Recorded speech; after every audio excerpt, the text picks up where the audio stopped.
Meanwhile, let's look at what's happening in state legislatures. Yesterday, we talked about the North Carolina state legislature, which has voted to override the governor's veto of a 12-week abortion ban, now making it law. The Republicans supermajority in both houses along party lines to pass the override. But if only one Republican had voted against it, it would not have passed. Democratic Governor Roy Cooper responded in a statement after the vote, quote, North Carolinians now understand that Republicans are unified in their assault on women's reproductive freedom, and we are energized to fight back on this and other critical issues facing our state. Some provisions of the law, including the 12-week ban on the procedure, will take effect July 1st. Demonstrations against the law were held throughout the day. Protesters surrounded the streets of the State House in the state capital of Raleigh. The state's business community also came out against the override, with more than 200 business owners signing on to a letter that states abortion bans are bad for business. Jen, they're bad for women's health. Women will die. Women will have unbelievable trauma.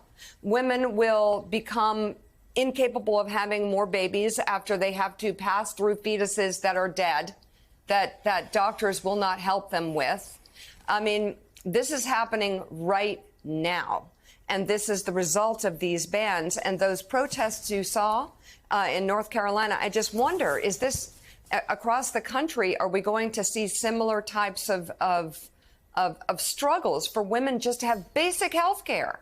And women will likely leave the state if what happens in North Carolina is what's happened in other red states that have passed these 6 weeks or 12-week bans. Doctors will leave the states because they feel like they can't provide women's health care in this state. And then you saw how this is not what the North Carolinians support. And you saw how people were protesting against this. This is not what the majority of North Carolinians want. And there's going to be payback in both. There's a governor's race this fall, or in 24, and also the Republicans have a supermajority. Those seats are the Democrats and independents that are upset about this are going to fight back and try to take the state legislature, at least take away the Republican supermajority. It's not, it's about women's health, but then there's the fundamental piece of women feeling like their rights are eroded. Women and men that are both concerned about that, and that impact gets felt well beyond just this issue. Yeah, it's a healthcare issue, of course, first and foremost, but through the political lens, we are seeing this play out on states across the country. We're seeing ramifications, politically, but also economically. We saw, just mentioned there, some businesses suggesting they're not going to do business in North Carolina anymore. The Biden administration is now rethinking a plan to have Space Command move from Colorado to Alabama, in part because of the changes to the laws there, abortion in particular. And what Trump is trying to do, I think Mika is right, is that he says one thing at a moment. He reads a room and just says something that people will like in that moment. But that threading the needle has worked for him in the past. No doubt. They're lies. We can call them as lies. But he does have a knack, to Mara's point, his little instinct is such where he can say something that allows him to sort of wiggle off the hook in a way that other candidates, including other Republicans, simply can't. And I do think when DeSantis moves to Trump's right on every issue, maybe that helps him temporarily. That's not going to help him next year. But DeSantis, his aides suggest to me, they don't really feel like they have a choice. That's the only space where they can run against Trump. But this is all going to be a problem for these candidates in 2024.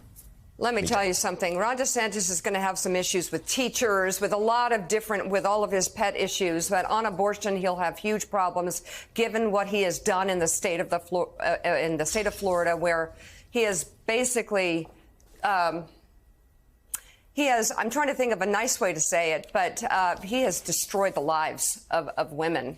And there are going to be women who choose not to come to this state because of what he's done when it comes to abortion and the health care that they will not be able to get here. And in North Carolina, my Lord, Good luck going to college there. I bet you some kids will choose not to go to college in North Carolina, which has a lot of great educational institutions. Kids will choose not to go there, young women, because they will not be able to get health care there. Do you want a state that does not offer health care, that actually leaves you to die, to bleed out if you're in a situation where you have a abnormal fetus or something else and you can't get a DNC, you can't get basic health care? And we're going to talk about it a lot, because apparently men need to understand what women's health care is about. It's not just about a live baby that's a day away from being born that somebody wants to abort. That's not what we're talking about. I can't believe we have to say this. That's number one. But Mara, first of all, Donald Trump, I don't need to see another soundbite about him talking about abortion. We know where he stands. We know who he put in place, and we know what happened with Roe. There's his record.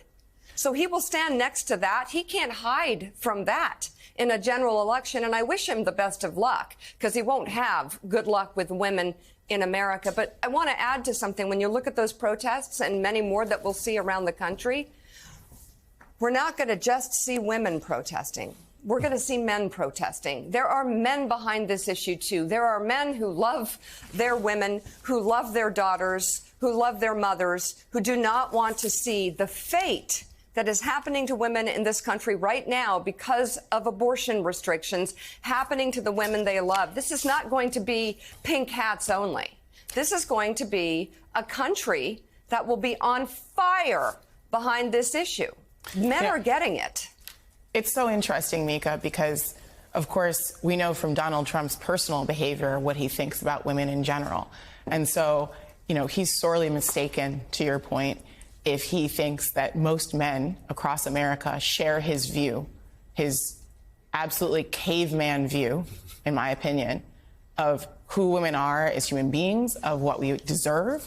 And most people, I believe, in this country still firmly are of the opinion that women deserve equal citizenship and are equal humans to men, that all people are equal. And so that's why I think there's a fundamental misunderstanding about the politics around this issue from Republicans, from politicians, these state legislatures, but also from Trump himself, because Americans don't want this. It's not just what's in the polls. Their lives are being impacted. Everybody who has a uterus, everybody who knows someone who has a uterus, anybody who has needed to go to the doctor for health care, anyone who has had a baby and watched that process unfold, and the incredible burden on a woman and her body that takes, understands this is a decision that should happen between her and her doctor. And people are feeling this viscerally. This is an issue that is going to motivate people to the polls. We saw that in Kansas. We saw that in the 2022 midterms. And this is a losing issue for Republicans. It's a loser.